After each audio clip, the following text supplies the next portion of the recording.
Hi there. Welcome to the SoberCircle channel. Enjoy this speaker tape. Frank Keane, alcoholic. Can you hear me? Are we doing the deal? We're doing the deal, all the way down the back there. Anyway, I'd love to thank everybody, the committee, for inviting me here this evening. Kathy, Karen, Paddy, and especially Valerie, who worked, my God, that woman has been hawking tickets around this town here for the last few weeks. It's incredible. But anyway, thanks a million. The corned beef and cabbage was wonderful. The fellowship was wonderful. And Mr. Sweeney and Rita gave us a good dancing exhibition out there for two old farts with more than 40 years each. I'm telling you, they're doing the deal. That's all there is to it. I just heard a good little story here the other day. I got a few Jewish friends here tonight. You know the difference in a Jewish leprechaun and an Irish leprechaun? Mary Olive told me this one. The Jewish leprechaun invested his pot of gold and the Irish leprechaun drank his. Oh, what would you expect? Well, anyway, it started a long time ago. In a little place back in the west of Ireland, I came from a place called County Mayo, down a little town called Newport, and grew up there, had a great childhood. I have nothing, only fond memories of my childhood. Went off to England as a young lad before my 15th birthday looking for work. Nothing big about that. It'd be called child abuse nowadays, but it wasn't that time. That's what we did. I went to England, and I spent many years over there in England, in around Manchester, and I travelled around England quite a bit, and had a great time. I just had the best time. I took what they call a pledge. Back in Ireland, when you're a youngster, it's called the Pioneer Total Abstinence Pledge, where you take this pledge that you will never drink. And I took the pledge, and my two brothers took the pledge.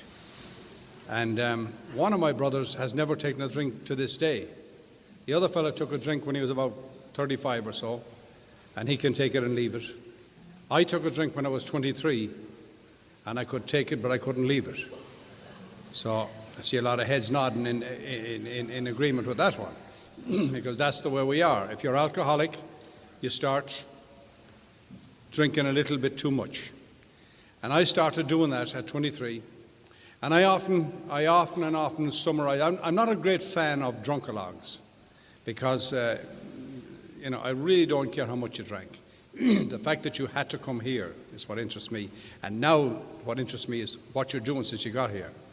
Well, I often summarize my drinking like this. First it was fun, then it was fun and problems, and then it was problems. And when it gets to that stage of the game, the book spells it out. It says we're like men who have lost their legs. We can never grow new ones. Pretty blunt. My favorite definition of rock bottom is a lot of people have mixed feelings and confusion about rock bottom. My favorite definition of rock bottom is when the consequences of Frank's drinking became unacceptable to Frank. That's it. It's not to do with money, with relationships, with jail, with kids or wives, maybe to do with all of them, but not until the consequences became unacceptable to Frank. A lot of people get very mixed up about that.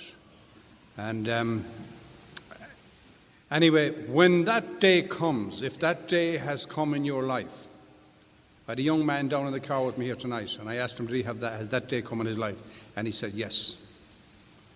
Well, if that day has come in your life, you've made the biggest move you'll ever make if you're an alcoholic.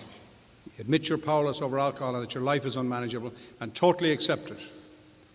That's the one step in the whole program that you have to do, that any of us have to do, fully, 100%.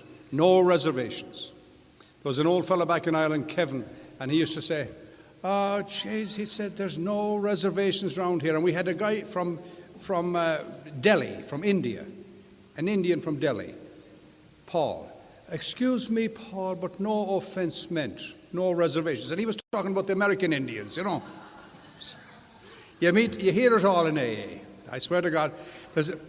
I just heard a funny one lately. We can kind of play it by ear here tonight because it's a St. Patrick's Day week, and we can tell a few stories. Eamon just told me a good one. Eamon's has an old uncle back in Ireland. And Eamon came here to Las Vegas last year, and he called home. And he said to his uncle, says to him, and what is it like in Las Vegas? Well, he said, it's very warm over here. And what would it be now, he said. Well, he said, it was 108 in the shade today. Oh, jeez, the old uncle said, I'd get out of that shade if I was you. Oh, man, oh, man. Anyways, you'll hear a lot of good stories if you're around Alcoholics Anonymous for a while, especially to do with drink. They tell one back in Ireland about I know we have a number of golfers here tonight.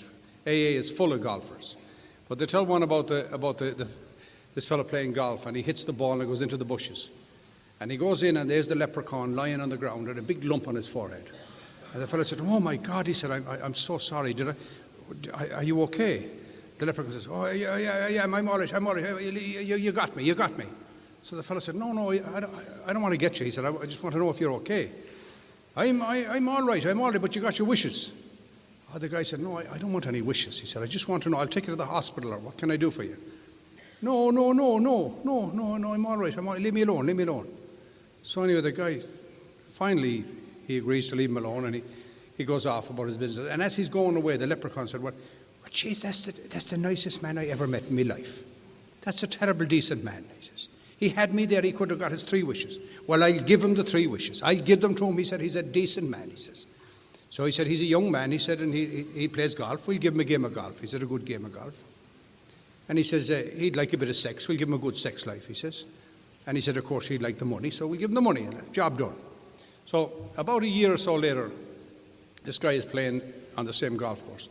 And he hits the ball roughly in the same place again, and there's the leprechaun sitting up on a branch. Well, he said, it's yourself. Well, it's myself. That's right. He said, how are you? Well, he said, I'm great. He said, I'm great. And he says, how was your year? Well, he said, my year? He said, I can't believe it. I had such a tremendous year.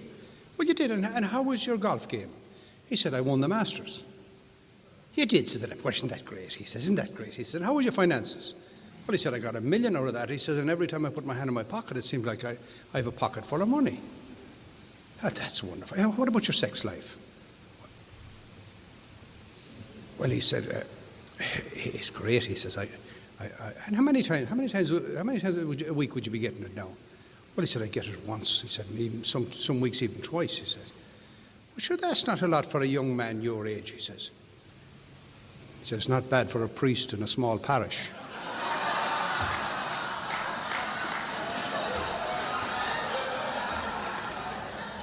Well, I'll burn in hell. But getting back to the drink, we never left the drink, did we? Getting back to the drink, God save us. I started this drinking at 23. I came out to America from England. I was brought out as a band leader for a fellow who lives in this town here. Some of you guys might have seen him in the newspaper in recent times, the old guy who bailed Sandy Murphy out. Anyway, Bill Fuller. He's not one of us, so I can break his anonymity. So anyway, I played music all over for him. I was his band leader, going into Chicago and New York and San Francisco and Boston, wherever. Run me around at this stuff. He had bands and music stuff going on all over the place. So, but the next thing, I'm 26 years old. I buy a bar in Chicago. And in 1 year, any jackass would know I wasn't a suitable candidate for running a bar. So I sold that bar and I went over to England. And bloody hell, within about a year, I had bought another bar in England. Again, I can't give you too much details here because I don't know how about the statute of limitations over in England. But there was hairy stuff went on, I will tell you that. And I got out of that. God, I got out of England by the skin of my teeth. And I went over to Ireland. And within about 3 years again, I'd bought another bar in Ireland. I was in that bar for 7 years, and after 5 years in that bar, I came to Alcoholics Anonymous. Really, really disillusioned with myself. Very, very, very disillusioned with myself. The past 18 months, I had tried to stop drinking, to get off it for one day. Every day I tried. Every day for a day. I couldn't get off it for one day. So anyway, I finally picked the phone up, and this lady answered the phone, Alcoholics Anonymous. I said to her, do you have a doctor there? She said, no. I said, do you have a counselor? She said, no. And I said, who are you? She said, my name is Anne, and I'm an alcoholic. I thought, what a statement for a woman to make on a phone. I said, this is a screwed up outfit, if ever there was one. My name is Anne, I'm an alcoholic. Not for me, that stuff. So I guess she detected the pause. She said, would you like to speak to a man? I have a man here. I said, no. I said, is he a doctor or a counselor? She said, no, he's an alcoholic. I said, no. I said, I don't want to talk to an alcoholic, I said, you, and I could see her address on the phone book, Essex Quay. I said, you're on Essex Quay there? She says, yeah. I said, if you look across the river, just down to your left, I said, you'll see a big bar there called the Connacht Man's Ramble. I said, I own that bar. I'm kicking alcoholics out of that place every friggin' day, I says. I don't want to talk to an alcoholic.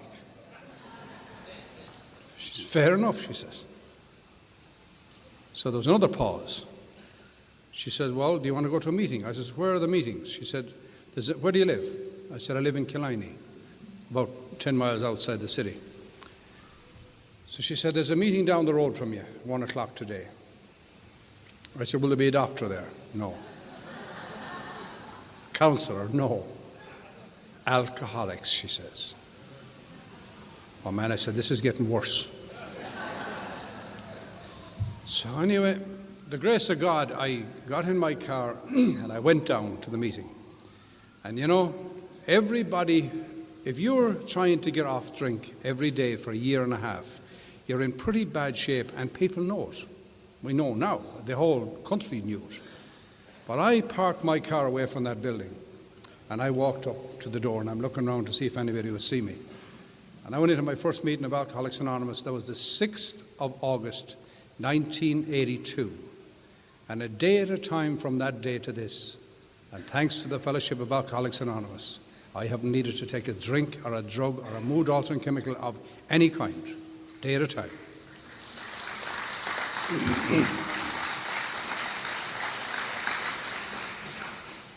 Anyway,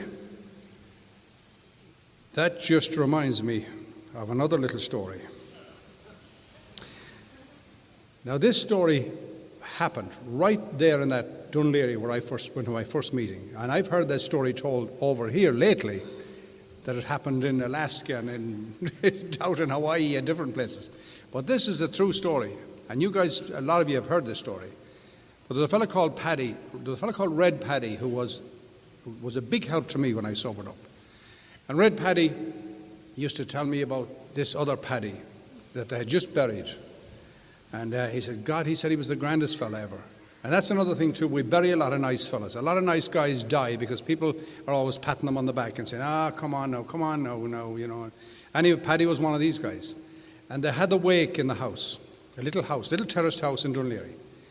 And he wouldn't go to AA, but they all had a shot at him. So finally, anyway, they were all around the coffin, and this girl who went to school with him was talking to his wife. And they'd all gone to school together and that. And she says, well, poor Paddy, she says, he was the nicest fella. She says, you know, we grew up together, myself and himself, she said, and we were in the same class in school, and he was a grand lad, she says, and it's a pity he was so fond of the old gargle, the old drink, they called it, the old gargle. She said, well, he did, he liked his drink. The wife said, he did like his drink, she says. And the neighbour said, did he ever try Alcoholics Anonymous? She said, not at all, she said, he wasn't that bad. He's dead as a kipper. He's lying within the coffin in the kitchen. He wasn't that bad, she says. And I'll tell you something, it comes in different forms, but if you have alcoholism, you have alcoholism. And as of the year 2005, for those of you who need an update on what's going on in the world of recovery, I have my finger pretty well on the pulse in that deal because I get publications sent to me through the mail. I'm associated with the Silkworth Houses, and they send me all these, and I'm also a board member of the American Association of Halfway Houses. So I get the updates on drug addiction and alcoholism and the treatment of this disease. And as of this month, or last month, 2005, the best that the medical world can come up with is what's going on in rooms like this all around the world. Full stop. That's the deal. So any of you who have any doubts about maybe I should try this or maybe I should try that, well, I'm not going to stop you. But I'll tell you something. As of this year, what's going on in this room and in rooms like it is the best that we know to arrest the disease of alcoholism and drug addiction. Which puts me in mind of Paddy. He comes home one night and he was drunk. And the wife is upstairs. She says, "Paddy, come up to bed." And he's rattling around the kitchen and he's hitting the bloody breaking the furniture. She says, "Will you, for God's sake," she says, "what are you doing? What are you doing down there? Come up to bed," she says. He says, I'll be up in a minute. I'm trying to get a keg of Guinness up the stairs." She said, "Would you leave the keg of Guinness downstairs, for God's sake, and come up to bed?" I cannot," he said, it's in me belly. In me belly. So much. But I went to this meeting anyway, and again, for a fellow who should have known, who should know, I really didn't know. I was looking around the room to see if I'd know anybody, and sure enough, I knew a fellow. There was a lad sitting across from me, and I had served this guy a drink about 6 weeks earlier. Actually, he told me afterwards, I'd served him his last drink. So he was sitting across from me, and you know what my head told me, my alcoholic head told me? Tommy has a daughter in school with my Fiona, and they went to the convent.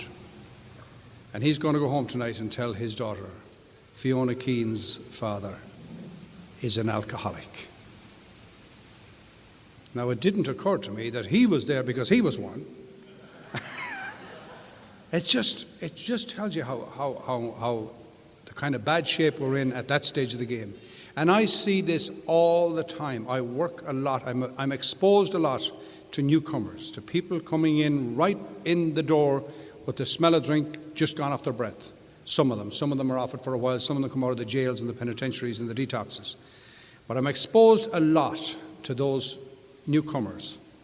And I swear to God, their state of mind is about the same as my state of mind was that day. Now, Red Paddy gave me a word of advice one time. He says, "You know, Frank, keep your memory green," he said. "Remember your early days. Or someday you may reach my vintage," he said. And he was about 10 years sober that time. And he said, "If you have forgotten these early days," he says, "you may have very little to offer a new man walking in that door." And you know, I never forgot that. I never forgot Red Paddy telling me that. And my memory isn't that great about a lot of stuff, but I remember this, the months apart when I took my steps. I can remember them. I logged them. I logged them like I had to, like my life depended on it. I just thought maybe it did. But I came to Alcoholics Anonymous, and I used to look up at these steps on the wall, and I'd say, well, these steps would work. These steps would work if somebody believed in God. Well, I didn't believe in God. So anyway, I'm in a meeting one night, and I thought, well, I'll keep going anyway. I'm in a meeting one night, and this Red Eileen said, "This is a wonderful program." She's one of these women that would tell you how it was. Wouldn't put a tooth on anything. "This is a wonderful program," she said. "It works for those people who believe in God. Works for those who don't believe in God." She looked over at where I was. She said, "It even works for those who think they're God," she said. Anyway, and I'm there another night, and I'm sitting beside a girl called Rita. And there was a fellow called Harry. We used to call him Flash Harry. And Flash had been a panhandler and all that stuff in the park years ago, 8 years earlier. So he was talking about how he didn't believe in God or anything. And I gave Rita a nudge. I said, how long is the Flash sober? She says, about 8 years. I says, good. That'll do me. If this deal works for him, no God, that's fine. It'll do me. Anyway, that was then. I went on another 3.5 years. I came out to Las Vegas, and about another 10 years later, I get a call from one of the boys. I'm in touch back there all the time. We talk to each other, my old AA members, and some new ones as well. I got a call from Christy. He says, Frank, you'll never guess who we pulled out of a doorway in Dunleary last night. I said, who? He said, the Flash. I said, you're joking me. He said, I'm not. You know, the first words out of my mouth, I said, did he ever get a God? Never got a God. Take what you like out of it. I'm not preaching God. But it's our program spells it out pretty much. If you read that big book there, third step. And we talked about it, myself and that new guy coming down the car tonight, about the third step, turning your will and your life over to the care of God as you understand God. There's an old saying back in Ireland, we say every cripple has his own way of walking. Do the best you can. There's nobody going to judge you, as Bob Brown says, much. But that's the deal. Take those steps. Take those bloody steps. Don't try and do it on your own. I'm telling you, we have this massive stuff on offer. If you get these steps taken and get a sponsor, and a sponsor doesn't have to be a rocket scientist. Just pick somebody who has a sponsor and who has taken the steps. And just take those simple steps. I often say a chimpanzee could take these steps. They're that simple. You know the people I have problems with? The highly educated ones, the ones with the PhDs. I put a few of those through my hands. They can't accept that a couple of little pages out of a notebook will do a fourth step. No, it's got to be a telephone book. 164 pages like the big book. We'll make it 164 pages about me, all about Frank. Well, God bless you. If you want to do it that way, that's fine. That's nothing wrong with that either. But it's not, I don't believe it's necessary. I believe this whole deal, including getting a sponsor, my read on the whole thing is it's an act of humility. Why am I afraid to tell you who I am? Because it's all I have, and you mightn't like me.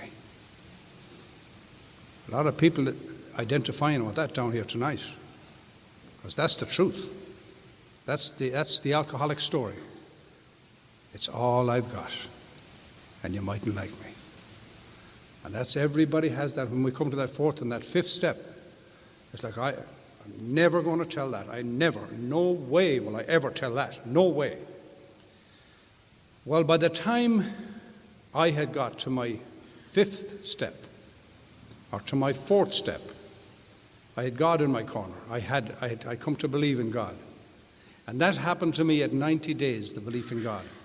I took my third step at 90 days, give or take about 90 days, because I was put into a secretary's job at 90 days. This Kevin something or other said, we need a secretary in this group. Frank, how long have you got?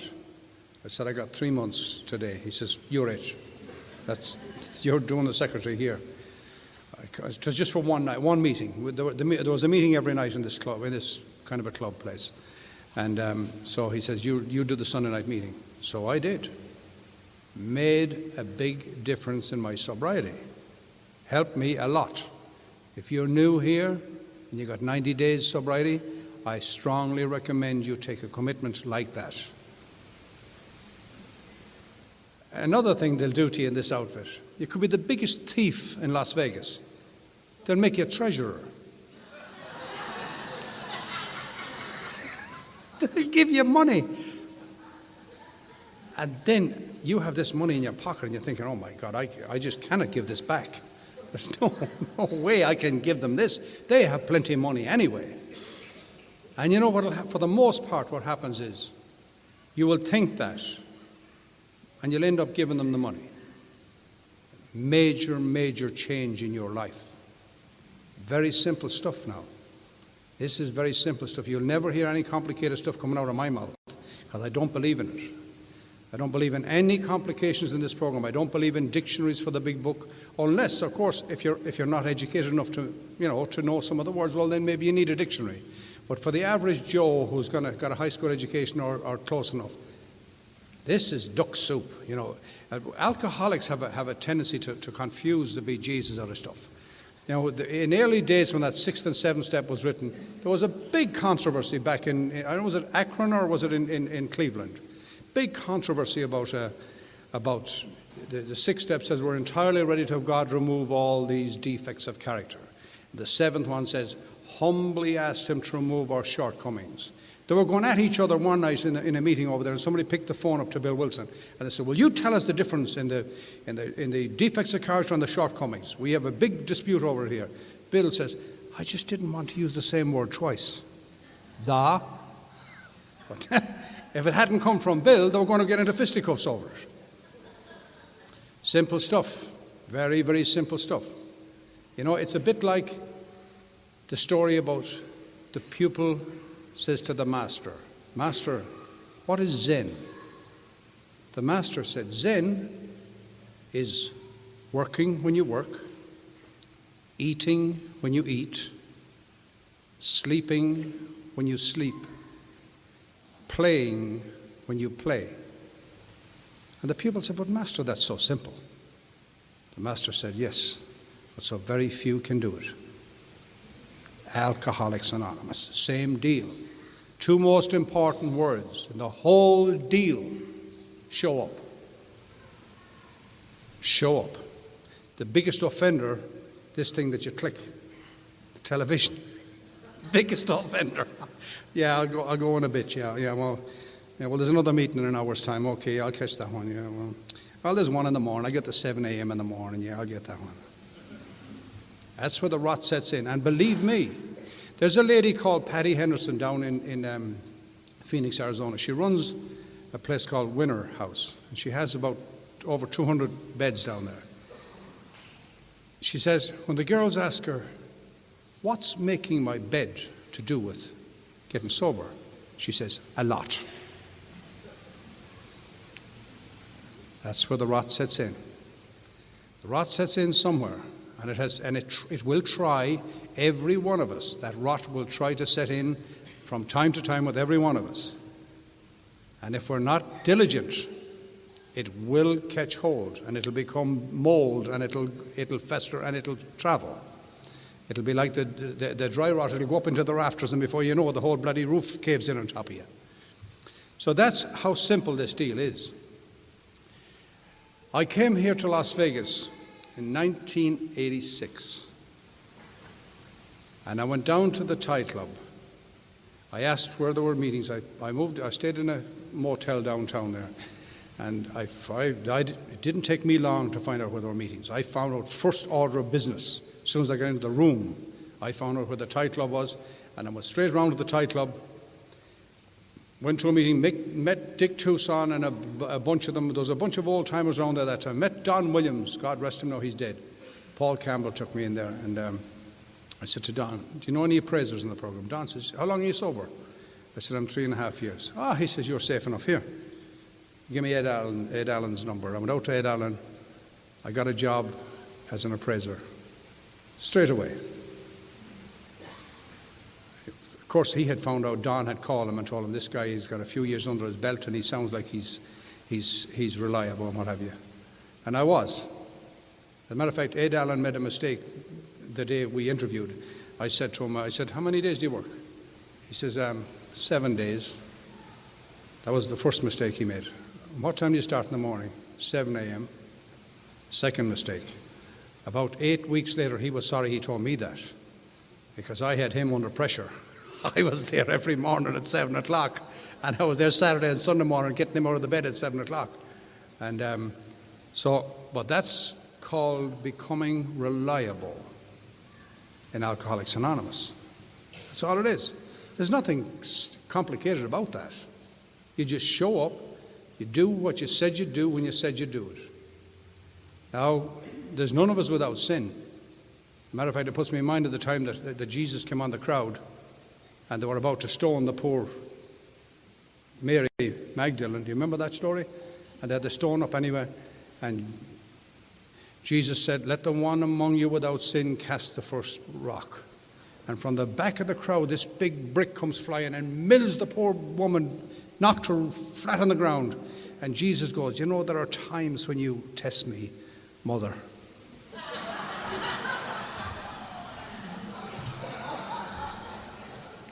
And another time, they tell me that Jesus and Moses went out together and they were playing golf. And anyway, Moses hits the ball and it goes, whoa, right up within about 10 feet of the hole. Jesus says, nice one, Moses, he said. So Jesus lines up anyway and he hits it and up it goes about 6 inches away from the hole.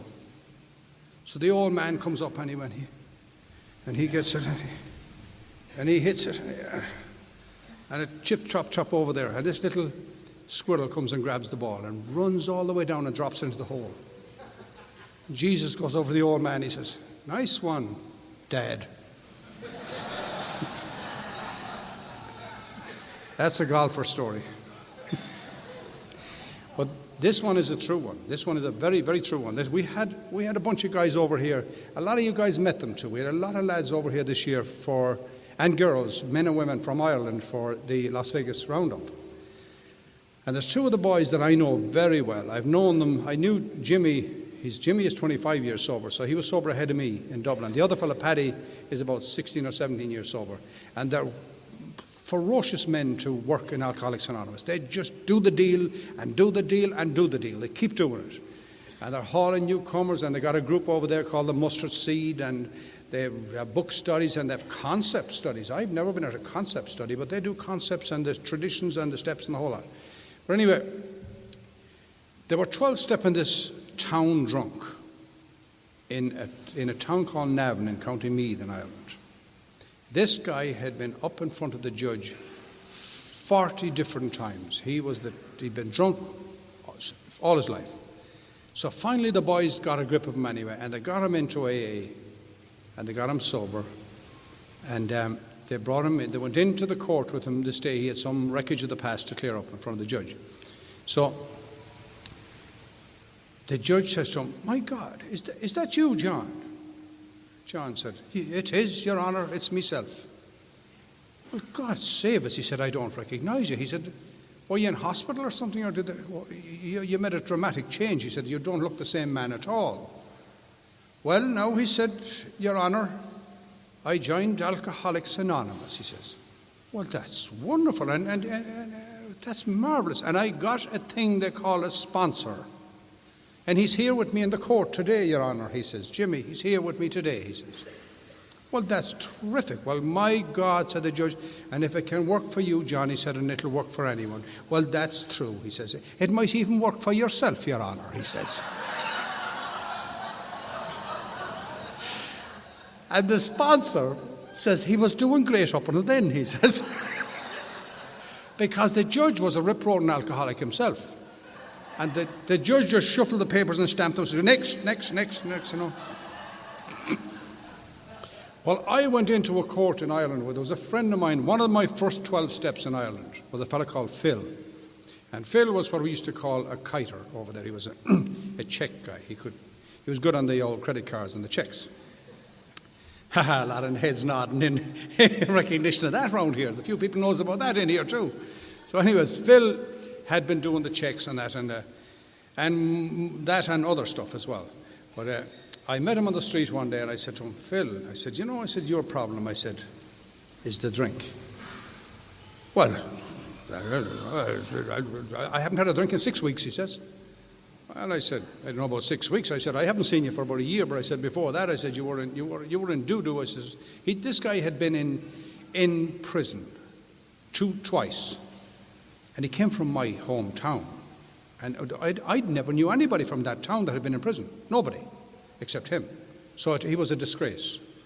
But anyway, Phil, and he was I said, well, I'm going to AA and so forth. And he said, that friggin' outfit. He said, I'm living with one up in the north of Ireland. He said, and her son is in AA. He said, that cheapish crowd of whores. He said, they come home at night. He said, they're drinking old tea and coffee and cookies and shit like that. He said, and he said, they wouldn't buy you brandy. He said, if your tongue was out that length.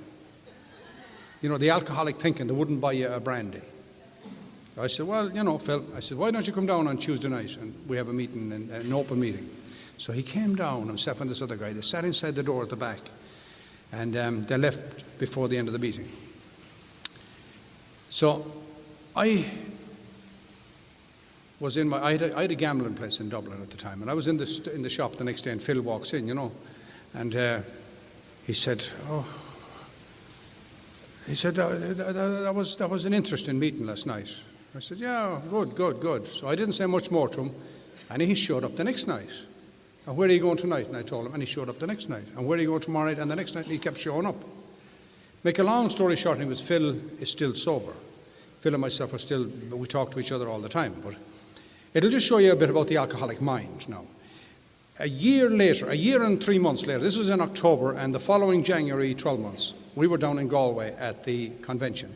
And Phil called me outside. I was his sponsor.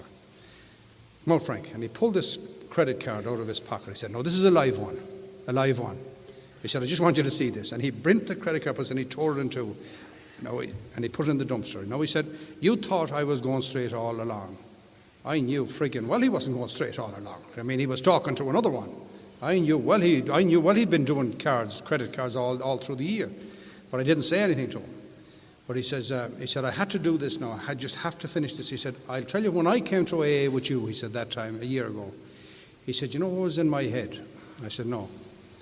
He said, I thought, when I get sober, I'll really clean up with this credit card business. He was really going to go at it then. That was his thinking. So if you're new here tonight and you're thinking like that, you could be on track. We might be giving you a 21-year kick like we gave Phil last October. You never know. Don't ever be afraid. Don't ever be ashamed of anything that you did with drink. I wrote a little one-page article one time. It's called Do Not Become an Enabler. And in the one-page article I wrote, having a disease is nothing to be ashamed of. Having a disease and not doing something about it is totally unacceptable and must not be tolerated. And I was speaking directly to the family members on that, because every one of us had 1, 2, or 3, usually one enabler at the tail end, usually down to one. But we had one enabler. It might be the judge, the cop, the counselor, the doctor, the wife, the father, the mother, the brother, the sister, somebody. We had an enabler right to the end. So that's the disease of alcoholism. Anyway, I came to Las Vegas, went to work here, started going to meetings here, and I've heard it many, many times, the meetings here aren't like back home. I made my mind up before I came to Las Vegas. If they stand on their goddamn heads in Vegas, I'm going to do it. I'll stand on my head. If it's Alcoholics Anonymous, however they do it, I'm going to do it. And there's no difference. Absolutely no difference. We might hold hands here. In other places they don't hold hands. We might say, my name is John. Hi, John. They don't say, hi, John, somewhere else. Little bits like that. You might read the traditions here. They mightn't read them somewhere else. That's about it. The basic program of Alcoholics Anonymous, and I have traveled around the world. I've been to meetings around the world, right down in Asia and up in China and down. I haven't been to a meeting in China because there was no meetings when I was out there. But I've been down in Australia, New Zealand and Tasmania and on cruise ships and all around the place. And the meetings are the same, the program is the same, the exact same program no matter where you go. So, I'm not going to go on all night. Now, we're getting close to the final furlong here because there's nothing worse than somebody going overtime, especially if an old-timer does it. It really pisses people off. Because they've been here all evening and they've been eating and sitting around and waiting for the dance and what have you. However, I'm just going to wrap it up now, and I'm just going to say a couple of words to the newcomers. Remember what I said earlier on about the two most important words. Show up. That's show up. No matter what your head tells you, show up. If you don't show up, there's no way you're going to get this deal. Might take you longer, might take you shorter. The book talks about it sometimes quickly, sometimes slowly. But it will always come to pass if we work for it. There's stuff on offer here that you just will not believe. I've often heard it said, and you'll hear it said if you keep coming to these meetings, if you wrote down tonight what your expectancies are going to be in 5 years' time, you'll sell yourself short. There's so much stuff on offer. You will become the best person you can be. That's for sure. That's on offer. For dead sure, whatever it is. If you're a window cleaner, you'll be the best window cleaner. If you're a rocket scientist, you'll be the best rocket scientist that you can be. That's what's on offer. So, having said that, I'm going to tell you one more little story here. It's about a little nun, and she went into the liquor store. Where's Dick? Dick was serving drink at the time. She went into Dick in the liquor store, and she said, "Dick," she said, "I need a bottle of brandy." And Dick says to her, "Sister, aren't you a nun?" She said, "Well, I am." She said, "But it's the Reverend Mother. She's constipated." "Oh, well, in that case," says Dick, we'll make an exception. So he wraps up the bottle of brandy, gives it to her. And about 5 o'clock that evening, Dick is coming out of the liquor store. And here's the nun, and she's singing and rocking and rolling, lifting her skirts up. And, "Oh, my God," Dick says to her, he said, "In the name of God," he said, "I thought you told me the Reverend Mother was constipated." "She is," she says. "And when she sees me, she will shit." So, that's all I got. Thanks for having me. Good night and enjoy your dance tonight.